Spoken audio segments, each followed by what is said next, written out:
En ce 24 février, on a pu observer à l'ouverture des marchés un renchérissement des cotations des céréales, en l'occurrence le blé tendre, mais aussi le maïs, le tournesol ou le colza, à la lumière des derniers événements en Ukraine.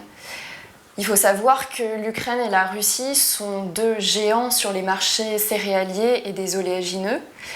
On veut pour preuve la part que représentent ces deux pays sur les exportations de ces matières premières agricoles. L'Ukraine représente plus de 10% des exportations mondiales de blé, la Russie plus de 20% des exportations mondiales sur le blé tendre.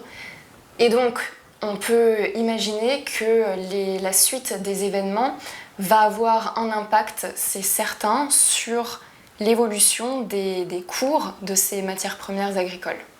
Il est aussi à attendre des conséquences sur les infrastructures portuaires de l'Ukraine, puisque Odessa ou Mariupol font partie des nœuds pour les départs à l'exportation des céréales qui viennent d'Ukraine. Et on sait que c'est des cibles visées par les Russes actuellement, même si on a besoin encore d'éclaircissement sur la situation. Tout n'est pas clair à ce stade. C'est quelque chose qui sera à suivre. Il va falloir aussi regarder les évolutions sur les cours des matières premières énergétiques. La Russie est évidemment un pays qui a un poids énorme sur le marché du gaz et le marché du pétrole, et l'Union européenne dépend fortement de la Russie pour ses approvisionnements. La Russie est le premier fournisseur de l'Union européenne pour le gaz naturel. La France dépend aussi beaucoup de la Russie pour le pétrole brut. C'est le premier fournisseur de la France. Et ce matin, on a pu voir, et c'est une tendance qui continue, une hausse des cours du pétrole qui ont désormais dépassé les 100 $ le baril, ce qui est du jamais vu sur les 7 dernières années. Ça va avoir, bien sûr, tout cela des retentissements sur les coûts de production des agriculteurs français. C'est déjà une tendance qui était à l'œuvre sur l'année 2021 et donc qui risque de perdurer. On a pu observer une hausse du coût du poste énergie pour les exploitations françaises de plus de 30% sur l'année 2021. Alors, électricité, gaz, carburant étaient en cause.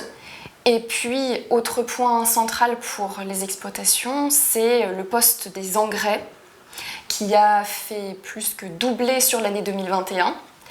Or, on sait que le gaz est un élément central dans la fabrication des engrais azotés, ce qui veut dire que les événements entre la Russie et l'Ukraine risquent de contribuer à maintenir des coûts sur les engrais qui sont à des niveaux historiquement hauts, mais aussi pour les exploitations d'élevage, des coûts de production sur le poste aliments du bétail qui vont là aussi être impactés, puisque, comme on l'a dit, les cours des principales céréales et oléagineux sont en hausse depuis ce matin. Les principaux clients de l'Ukraine et de la Russie sur les produits céréaliers sont des pays du Moyen-Orient, du sud de la Méditerranée.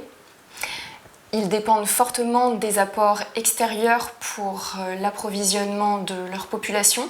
Ces événements géopolitiques risquent d'avoir des conséquences sur ces flux d'approvisionnement, mais aussi et surtout le prix auquel ces approvisionnements pourront se faire. Et les observateurs vont être très vigilants sur les conséquences que cela pourrait avoir en matière de maintien de la paix sociale dans ces pays. On sait que les précédentes révolutions arabes avaient été notamment occasionnées par un renchérissement des coûts de l'alimentation.